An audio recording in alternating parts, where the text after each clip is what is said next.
The B-47 bomber, which made its bow in 1947, introduced this new age in the skies. But looking backward beyond this date, what did it take to produce this change? It took vast manufacturing capabilities, like the Boeing plant in Wichita, Kansas, the Boeing Plant 1 in Seattle, the Renton, Washington plant, and Seattle's Plant 2. It took the willingness to investigate everywhere, studying captured documents after VE Day, documents describing radical engineering experiments conducted in Nazi Germany.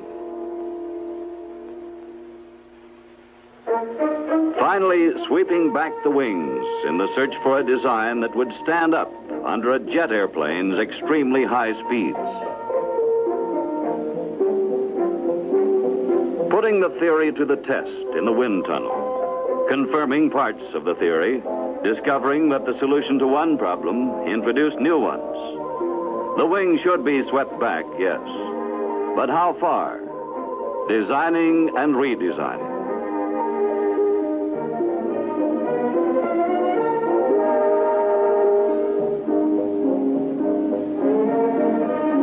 Beyond design, probing into the chemical world's mysteries for new materials, developing methods for handling, treating, processing, and fabricating metals capable of standing up under the rugged conditions a jet airplane must experience.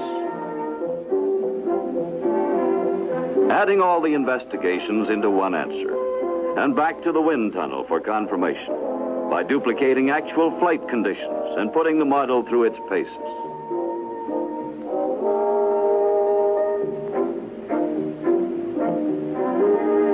Devising the production methods to get the job done effectively and on time. The old established methods wouldn't do with this larger, more complex airplane.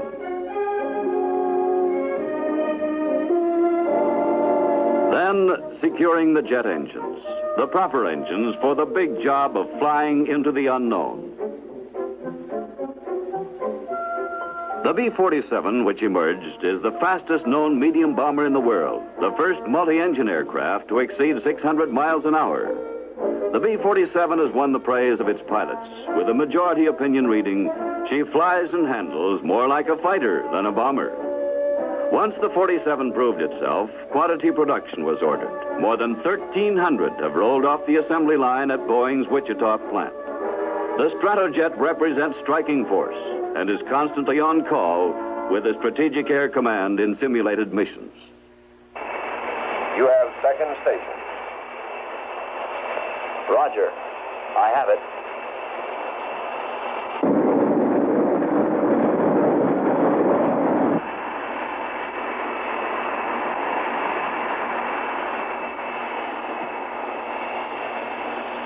Time to go, 180 seconds. This is the payoff. 3 men, a machine, the skills of thousands of people funnel into these few critical seconds over the target. You have 30 seconds before bomb release.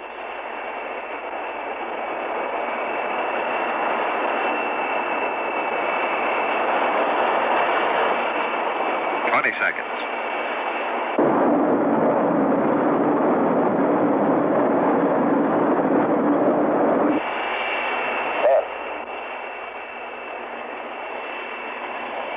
5, 4, 3, 2, 1.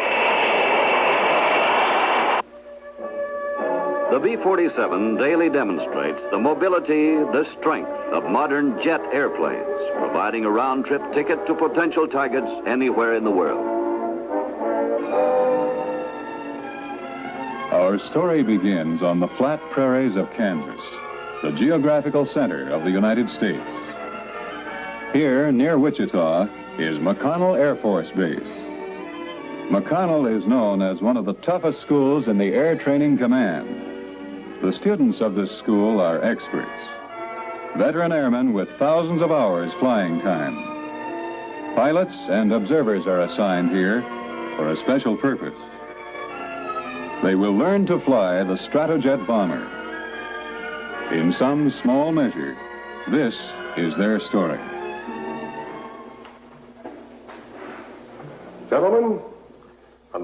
35 20th Combat Crew Training Wing, we welcome you to McConnell Air Force Base.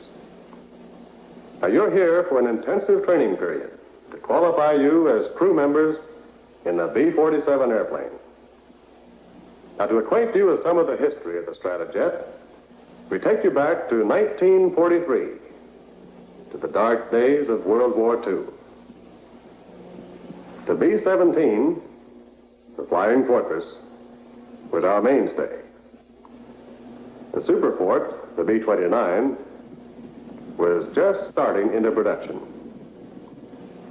At the request of the Air Force, Boeing Airplane Company engineers in Seattle began studies on the next generation of big bombers. Bombers with something added, the radically new jet engine. These engineering studies, thousands of research hours, exhaustive wind tunnel and power plant tests, led to a six-jet swept-wing airplane. On December 17, 1947, exactly 44 years from the day the Wright brothers flew at Kitty Hawk, the first experimental airplane, the XB-47, took to the sky. That flight sparked a revolution. Jet air power was here to stay. Here was a bomber, a big bomber, that flew and handled like a fighter. As for speed, more than 600 miles per hour. By early spring of 1948, the Air Force had decided that it wanted these 47s, lots of them, and in a hurry. This decision led to the reopening of the government B-29 plant here in Wichita, virtually idle since VJ Day.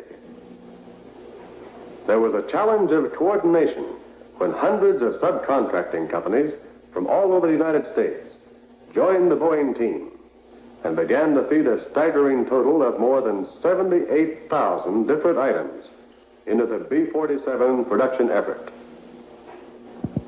Then came the challenge of manufacturing problems.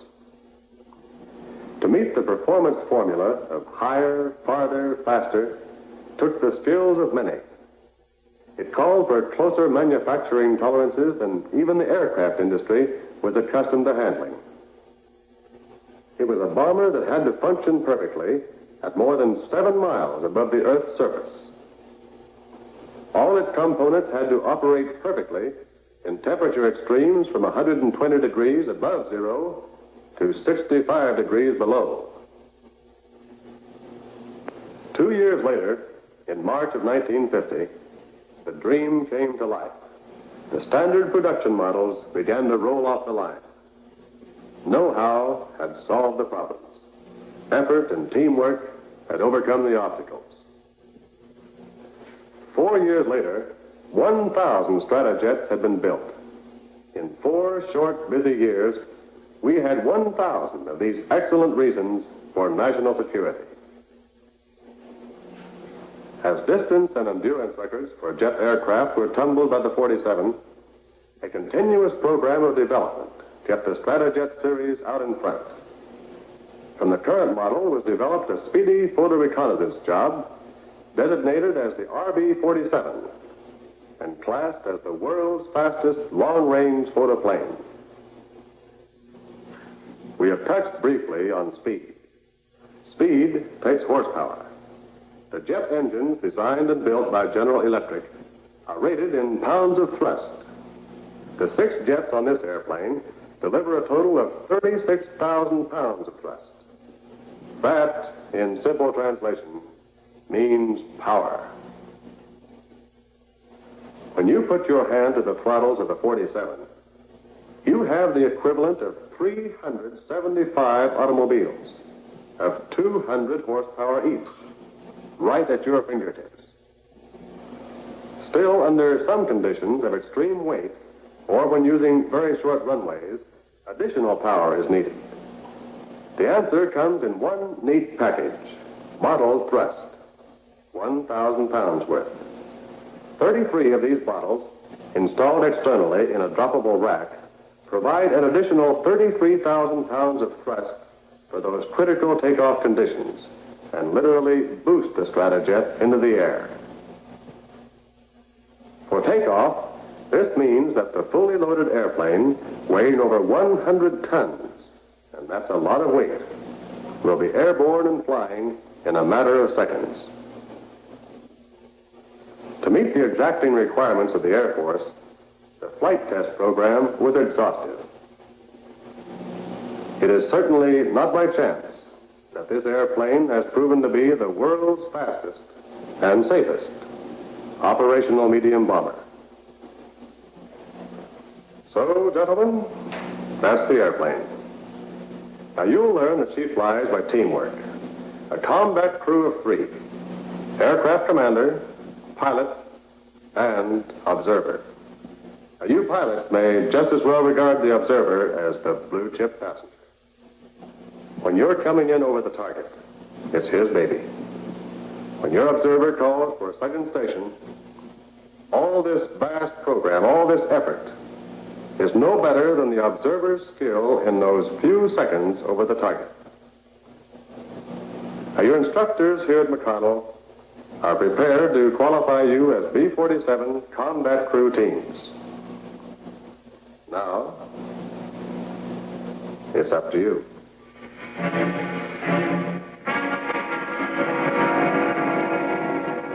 Yes, it was up to us, all right. And they weren't wasting any time. On our team, a pilot named Sam, a young old-timer with thousands of hours aloft. And there was Tom, our observer, with a built-in calculator for a brain. That's desirable equipment for an observer. And there I was, Cliff, aircraft commander. Our instructor, we were convinced, must have been born in a 47. Because of his background as a Stratojet pilot, he could appreciate the problems we were about to encounter. Many of our questions were never voiced. We were already zeroed in on the practical answer.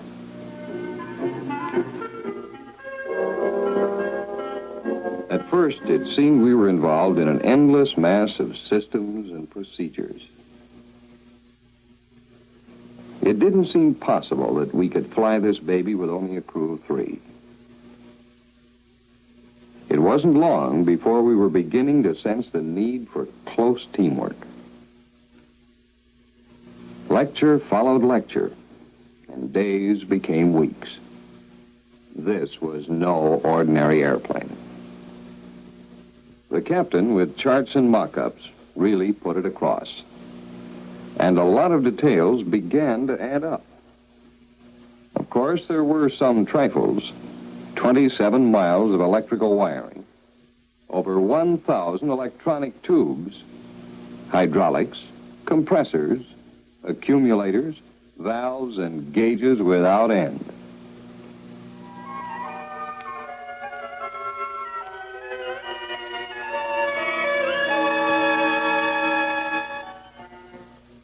The observer's trainer was a duplicate of the bombing devices and the radar equipment which is actually located in the nose of the B-47. Radar, the all-seeing eye, penetrates the blackest night or the thickest clouds. The key to the bombing mechanism is in this small handle. On the final bomb run, it is the observer who flies the airplane. When the observer is ready to take over, he calls for second station. Then his skill and judgment imparted to this handle controls the airplane through the K system, which computes distance, time, speed, windage, drift, and all the other variables. The K system can pinpoint its target, although it may be invisible and 7 miles below. Pinpoint means not an entire city or even a building in that city, but a particular corner of that building. When the pilot hears the observer say, "Give me second station," that's it.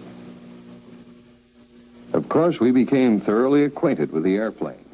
Hour after hour, flying with our pilot instructor took out the kinks. The time we'd spent in mock-ups and simulator missions made theory and practice dovetail. Everything smoothed down.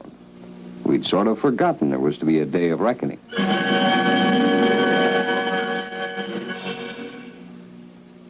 All pilots remember their first solo as something special. There's always a thrill of anticipation on any solo flight. I guess it's the challenge, the realization that the chips are down. It's final. You're on your own. Our instructor was there, prepared to sweat it out with his boys. Remember, he says, Lightfoot Control Radio will keep you in contact. Have a nice ride. And he heads for the airstrip to watch our first solo effort.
Not long after, McConnell had made us masters of the 47.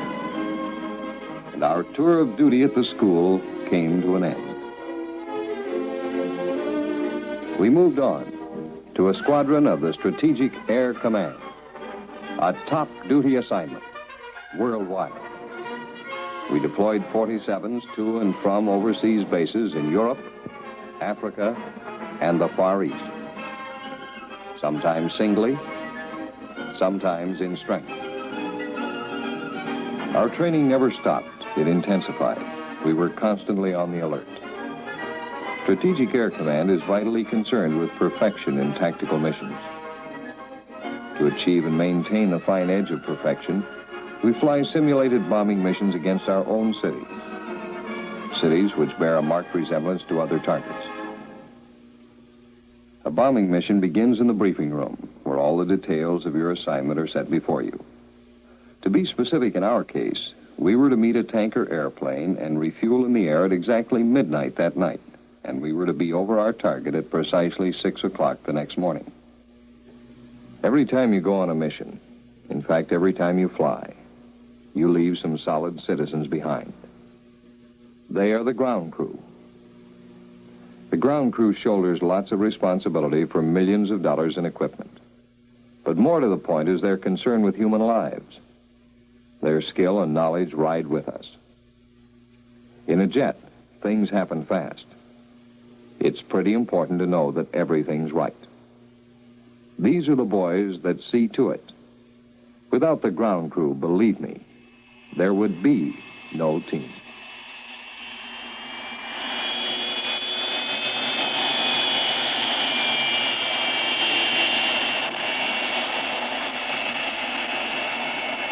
Control Tower, this is Air Force 1956. Ready for takeoff, over. Air Force 1956. Cleared for takeoff. Roger, coming up on power.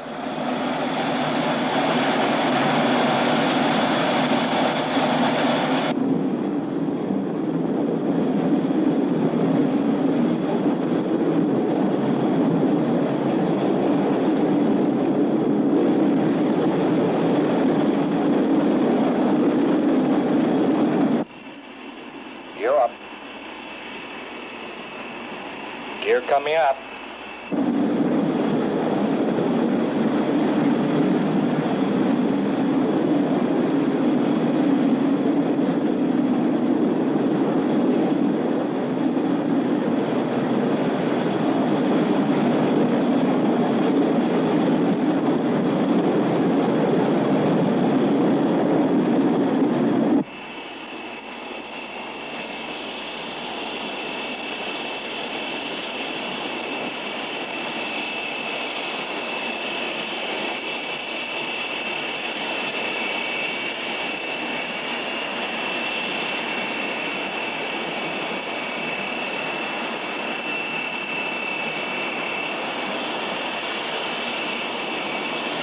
AC, this is the observer.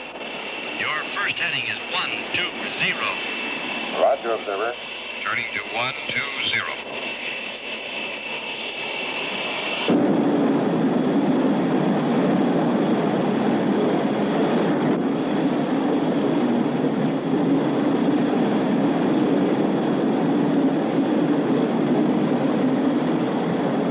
Observer from the AC. We're getting into some rough looking weather. How does it look on radar? AC, this is the observer. We have a good picture. No thunderheads in sight.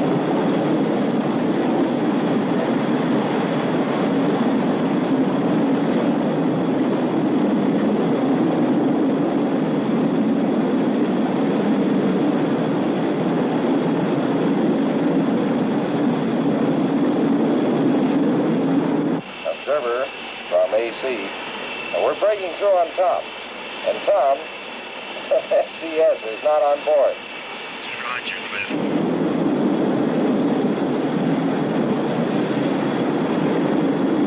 Cliff, take up a heading of 165. Turning to 165.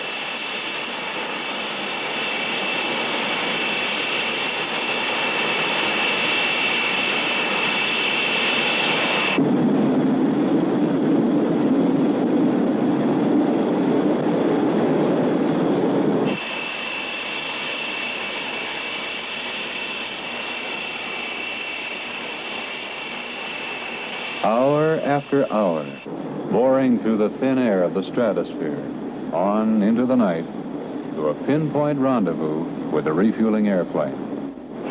Tom, our scheduled refueling time is 2400. It's about 6 minutes to go. Where's that tanker airplane? hold your present heading. I have the tanker on radar. You should have him in sight now. Roger. I have the tanker in sight. Nice going, Tom. We're going in right on the button.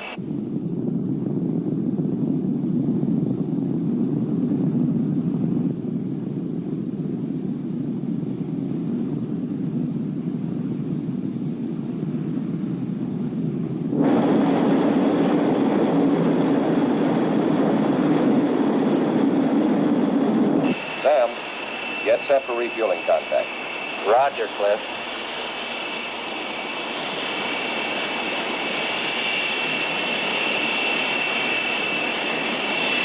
Refueling checklist complete.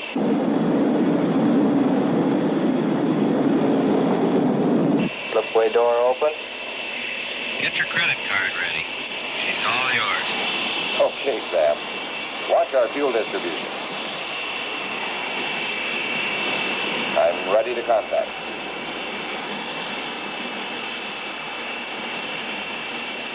For security reasons, aerial refueling contact in Strategic Air Command is accomplished in complete radio silence between tanker and bomber.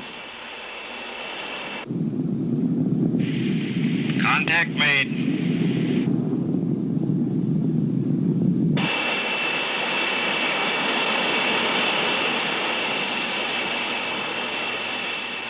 This delicate maneuver, calling for the utmost piloting skill, has become so routine with our Air Force that every 3½ minutes around the clock, an aerial refueling is being accomplished somewhere in the world.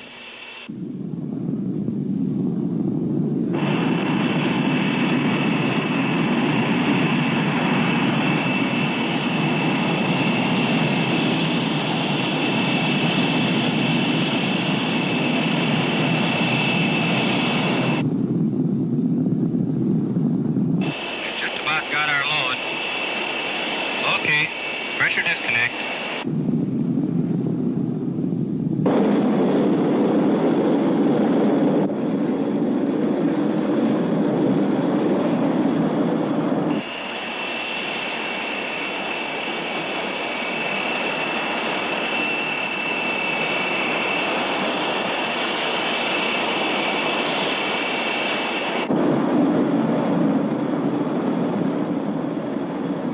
Refueled and ready to fly through the long night to the target.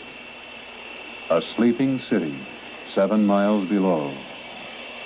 At dawn, exactly 6 o'clock, bombs away.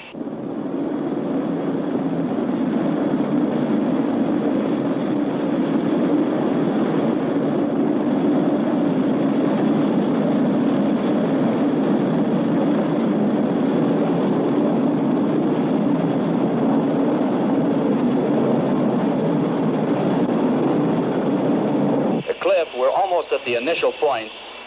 Roger. Start your IP turn in 20 seconds to a heading of 045.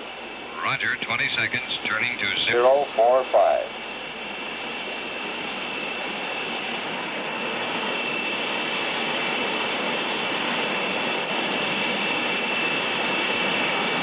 Steady on 045. We're on autopilot. Roger. I have the target on radar. Center the PDI and give me second station. The PDI is centered. You have second station. Roger. I have it.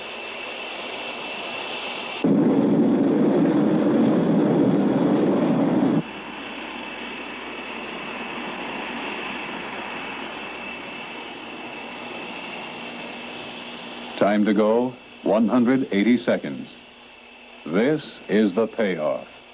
3 men, a machine, the skills of thousands of people funnel into these few critical seconds over the target.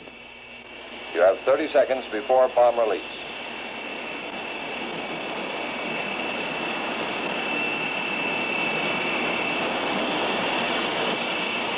$20 seconds.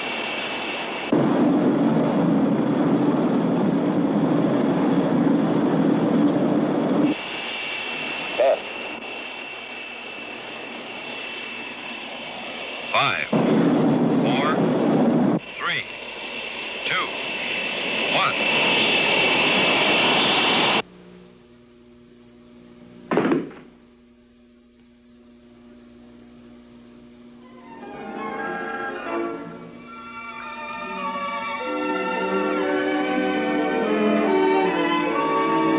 Vapor trails in the sky. A signature of the dedicated men of Strategic Air Command, perfecting the means whereby we here below may go our appointed ways, unmolested. The signature of those who perhaps are shaping destiny with their strange command, give me second station.